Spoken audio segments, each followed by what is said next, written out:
ஐயா குடுக்க இருந்த குமாரவேலி எங்க போனா? அவனை பிடிச்சா எல்லா விஷயம் வெளியே வந்துடும்.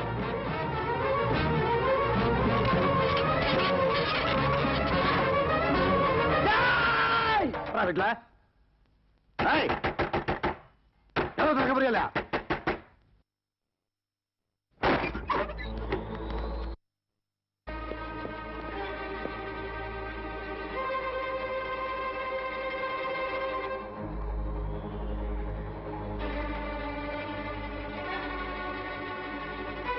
எங்கடா குமாரவேலு? சொல்லுடா. தெரியாது. எங்கடா உன் தம்பி? தெரியாது. அப்பாவை அடிக்காதீங்க மாமா. குமாரவேலு சித்தப்பா ஆத்தங்கர கூட சரியா இருக்கு.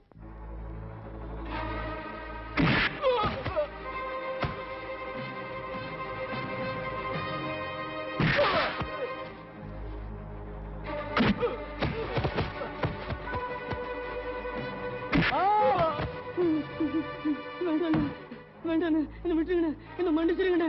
வேளாண் பிள்ளைங்க தான் ராத்திரி வந்தாங்கண்ணே, எனக்கு வேற ஒண்ணும் தெரியாதுண்ணே.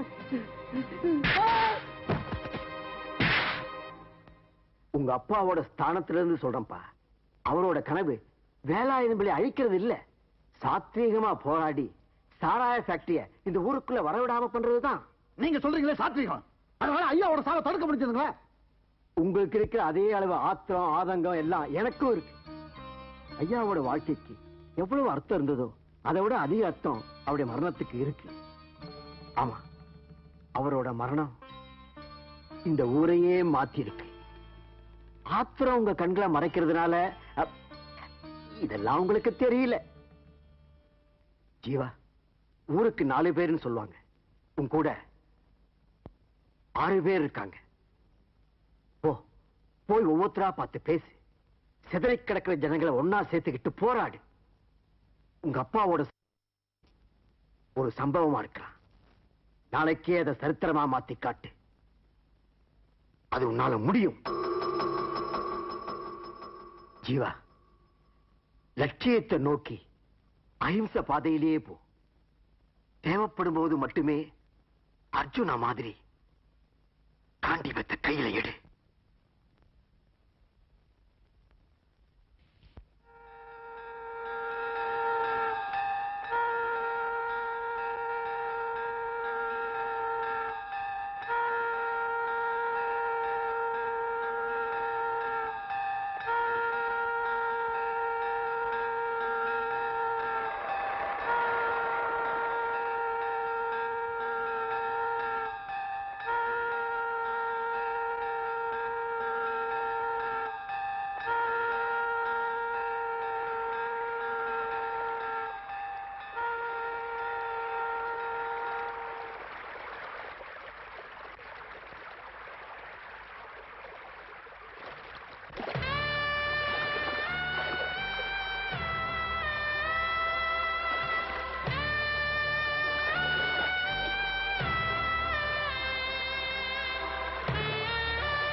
ஜீவா, அப்பாவுடைய காரியத்துக்கு மீசை இருக்கிறது நம்ம சம்பிரதாயம்.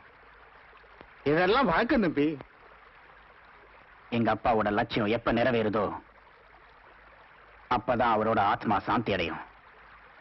அப்ப நான் என் மீசை எடுத்துக்கிறேன்.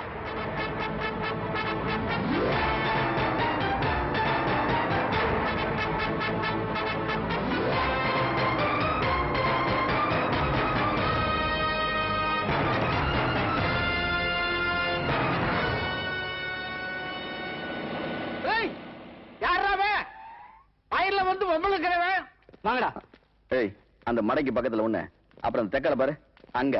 வரப்புல கால் வச்சுங்க, களை வெட்டி விடுவேன் சொல்றேன்ல. யோ பெரியசாமி, என்ன பேச்செல்லாம் ஒரு தினுசா இருக்கு?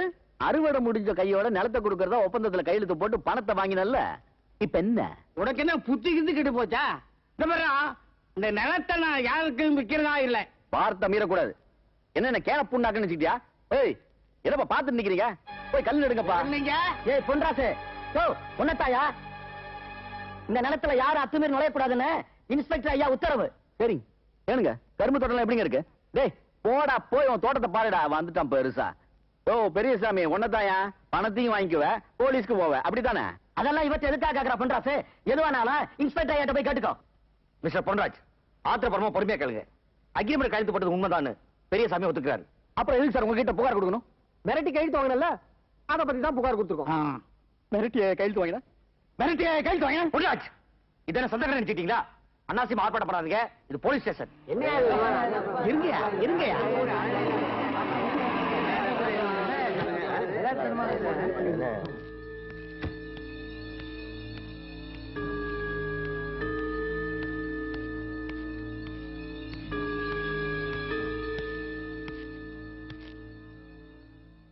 ஐயா நீ போ பொன்ராஜு, ஐயா கிட்ட நான் பேசிக்கிறேன். சரிங்க, வரீங்க. ஏன்பா, நான் தெரியாம தான் கேக்குறேன். பொய் புகார் வாங்குறதுக்குனே ஒரு போலீஸ் ஸ்டேஷன், அதுக்கு ஒரு இன்ஸ்பெக்டரா? புகார் உண்மையா பொய்யான முடிவு இருக்குதா? நாங்க இருக்கோம். அதுவும் சரிதான். 80 பேர் எனக்கு நிலம் வைக்கிறேன்னு சொல்லி பணம் வாங்கிட்டு போனான். அதுல ஒருத்த மட்டும் புகார் கொடுத்துருக்கான். எங்கேயோ லாஜிக் கிடைக்குதே. எங்கேயும் லாஜிக் கிடைக்கல. மீதி 79 புகாரும்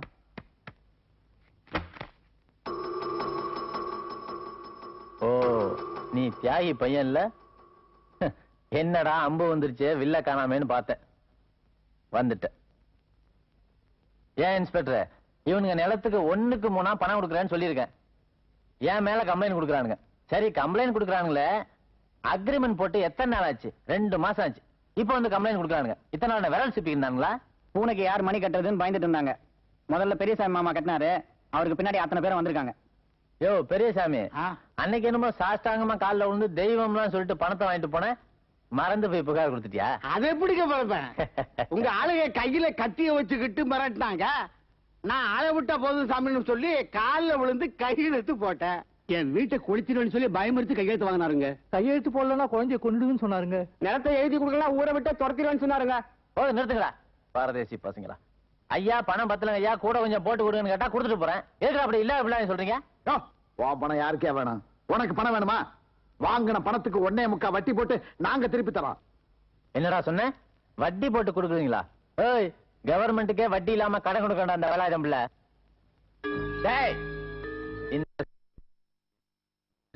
வேலாயுதம் பிள்ளைய உசுப்பு விட்டீங்கல்ல? டேய், பொழுது விடிஞ்சா பாருங்கடா, நிலத்துல வைக்கிறதுக்கு ஒரு பயலுக்கும் கால் இருக்காது. Velayudham, behave yourself. நீ என்ன பெரிய ஐஜியா? நீ என்ன அதட்டுறது? நீ கான்ஸ்டபிள் இருந்து இன்ஸ்பெக்டர் ஆன வரைக்கும் எத்தனை ஸ்டேஷன் மாறி வந்தேன்னு எனக்கு தெரியும். 10 வருஷத்துக்கு முன்னாடி ஜிடி ஸ்டேஷன்ல வாரத்துக்கு ஒரு மணி கையெழுத்து போட்டப்பவே உனக்கு நல்லாவே எனக்கு தெரியும். 10 வருஷமா என்ன தெரியுங்கிறல்ல, அப்புறம் எதுக்கே என்னை பாய்ச்சிக்கிற? நான் மலையே முழுங்குறவன். உன்ன மாதிரி கூழாங்கல் எல்லாம் மாத்திரம் போய வந்துட்டேன். பாயா பிரதாப் சந்திரா, என்னையாச்சு உன் பிரதாபம்?